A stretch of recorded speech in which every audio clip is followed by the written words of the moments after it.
Hello everyone, how are you all. पिछली class में हमने टाइप्स ऑफ एडजेक्टिव्स के बारे में सीखा था और आज हम टाइप्स ऑफ प्रोनाउन के बारे में सीखेंगे। तो चलिए शुरू करते हैं। Types of pronoun. लेकिन इससे पहले हम थोड़ा सा रिकैप कर लेते हैं कि प्रोनाउन होते क्या हैं। ये वो वर्ड्स होते हैं जो नाउन की जगह यूज़ किए जाते हैं। ये टोटल 7 तरह के होते हैं। तो सबसे पहले हम सीखते हैं कि पर्सनल प्रोनाउन क्या होते हैं। वो प्रोनाउन होते हैं जो किसी स्पेसिफिक ऑब्जेक्ट या पर्सन की जगह यूज़ किए जाते हैं। इन द सब्जेक्टिव केस यानी जब सेंटेंस शुरू होता है तो हम ये वाले वर्ड्स यूज़ करते हैं, he, she, it, we, they, you वगैरह। जब ऑब्जेक्टिव केस आता है यानी एंड की बात आती है तो मी, अस, देम, हर वगैरह यूज़ किए जाते हैं, जैसे शी लव्स हर मदर वगैरह। और इन द पॉजिटिव केस हम माई, आर, योर, देयर, हिज या इट्स वगैरह यूज़ करते हैं, जैसे it's voice is very loud. अब आ जाते हैं डेमोन्स्ट्रेटिव प्रोनाउन की तरफ। ये वो प्रोनाउन होते हैं जो एक या एक से ज़्यादा इस्म को, चाहे वो करीब हो या दूर, को आइडेंटिफाई करने के लिए इस्तेमाल किए जाते हैं, जैसे दिस और दैट सिंगुलर के लिए यूज़ किया जाता है और दीज एंड दोज प्लूरल यानी एक से ज़्यादा इस्मों के लिए यूज़ किया जाता है।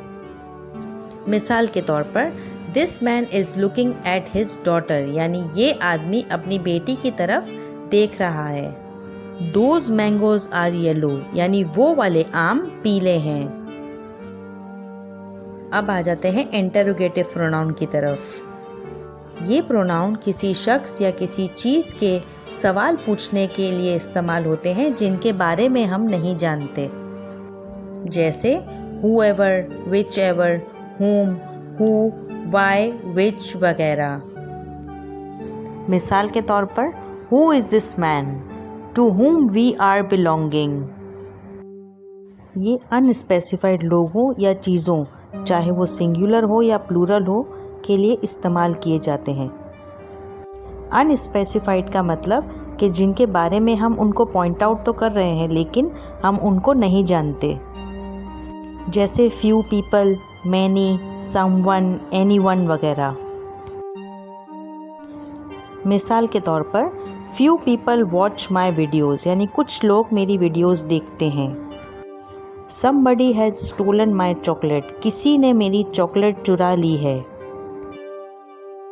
जो अल्फाज प्रोनाउन का काम भी दें और एक जैसे को किसी दूसरे जुमले के साथ मिलाने का भी काम करें, रिलेटिव प्रोनाउन कहलाते हैं। मिसाल के तौर पर whom, who, which, that, whose वगैरह। इन्हें कंपाउंड पर्सनल प्रोनाउन भी कहा जाता है क्योंकि इन प्रोनाउन के आखिर में सिंगुलर के लिए सेल्फ और प्लूरल के लिए सेल्फ्स यूज़ होता है और इस बात पर जोर दिया जाता है कि ये इस शख्स ने या इन लोगों ने ये काम खुद किया है, जैसे myself, themselves, yourself. मिसाल के तौर पर आई लव माई सेल्फ यानी मैं अपने आप से प्यार करता हूँ। They can do their work by them selves वो अपना काम खुद कर सकते हैं। For more videos, subscribe to our channel. Thank you. Bye bye.